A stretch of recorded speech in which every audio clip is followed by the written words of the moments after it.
ஆதி சதுர்வேதங்கள் ஓதும் பரஞ்சோதியே எங்கள் அச்சனார் கோவில் அரசே. நம்புவோர்க்கு உபகாரி என்பதில் இவரன்றியில் நாட்டில் ஓர் தெய்வம் யார்கான். ஆதி சதுர்வேதங்கள் ஓதும் பரஞ்சோதியே எங்கள் அச்சனார் கோவில் அரசே. சுவாமியே சரணமையப்பா. அச்சங்கோயில் அரசே சரணமையப்பா. பகவானுடைய 324வது நாம திருப்பெயர் சிம்ஹாஸ்யாய நமஹ. சிங்க முகத்தோனுக்கு நமஸ்காரம். சிங்கத்தை போன்ற ஆஸ்ய முகமுடையவன். மகாவிஷ்ணு தன்னுடைய 4வது அவதாரமான நரசிம்மாவதார காலத்தில் சிங்க முகத்தோட மனித உடலோடு தோன்றினார். ஹிரண்யகசிபுங்கிறதான அரக்கனுடைய மனைவி கயாதுன்னு ஒரு பக்கம் பேர் இருக்குது இவளுக்கு. ஒவ்வொரு புராணங்களில் வேறு மாதிரியும் இருக்குது. அவள் கர்ப்பமாக இருந்த சமயம் நாரதர் அவளுக்கு ஸ்ரீமன் நாராயணனுடைய மகிமைகள் எல்லாத்தையும் எடுத்து சொல்கிறார்.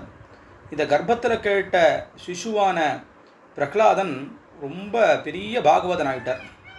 பிறந்ததுமே அவருக்கு பிரகலாதன் பெயரிட்டார்கள். அவர் எப்பொழுதும் நாராயணனே நினச்சி கொண்டிருக்கிறதும் அவருடைய புகழை பாடுறதுமே இருக்குது. அவனுடைய தந்தையான ஹிரண்யகசிபு தான் கடவுள் அப்படின்னு சொல்லி எல்லோரையும் துன்புறுத்தியும் சிரமப்படுத்தி கொண்டும் இருந்தான். அதனால் இதை குழந்தையும் கூப்பிட்டு நீ என்ன படிச்சிருக்க, இது தத்துவம் தெரிஞ்சுட்டேன்னு சொன்னபோது பரமாத்மாவான நாராயணன் தான் தத்துவம்னு சொன்னபோது அந்த குழந்தைய கீழே தள்ளி இன்னும் அதை ஒத்துக்கிறதுக்கு எத்தனையோ சிரமங்களை ஏற்படுத்தி ஆசிரியர்களை ஏற்படுத்தி இப்படிலாம் என்னென்னமோ செய்கிறான்.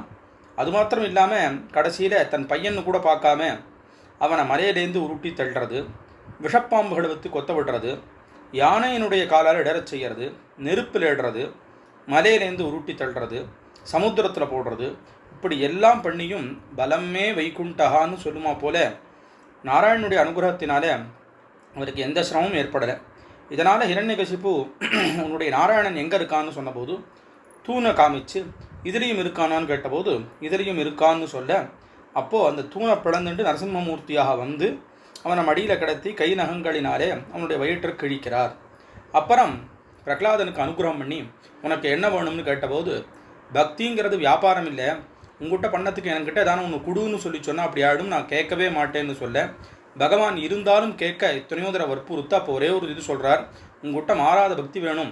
எங்கள் அப்பா இப்படி உங்கள்கிட்ட அபச்சாரப்பட்டதுனால அவருக்கு துர்கதி ஏற்படக்கூடாதுன்னு சொன்னபோது எப்போ நீ இந்த குலத்தில் பிறந்துட்டியோ அப்போயே அவர்களுக்கெல்லாம் சத்கதி கிடச்சாச்சு, என்னுடைய மடியில் அவனுக்கு பிராணனானது போய் முக்தி கிடைச்சதை விட வேறு என்ன வேணும் அப்படின்னு சொல்லி அனுகிரகம் பண்ணினார்னு ஸ்ரீமத் பாகவதம் புராணங்கள்லாம் விசேஷமாக சொல்கிறது. அந்த நரசிம்மமூர்த்தியான ரூபத்தோடு இருக்கிறவர், சிம்ம முகம்னு சொன்னால் நரசிம்மமூர்த்தியாக இருக்கிறவர் அப்படிங்கிறதாக இருக்குது. சர்வானன சிரோக்ரீவன்னு எல்லா இடத்துலையும் முகம், எல்லா இடத்துலையும் கழுத்து, தலை, இப்படி பகவான் இருக்கார்னு இருக்குது.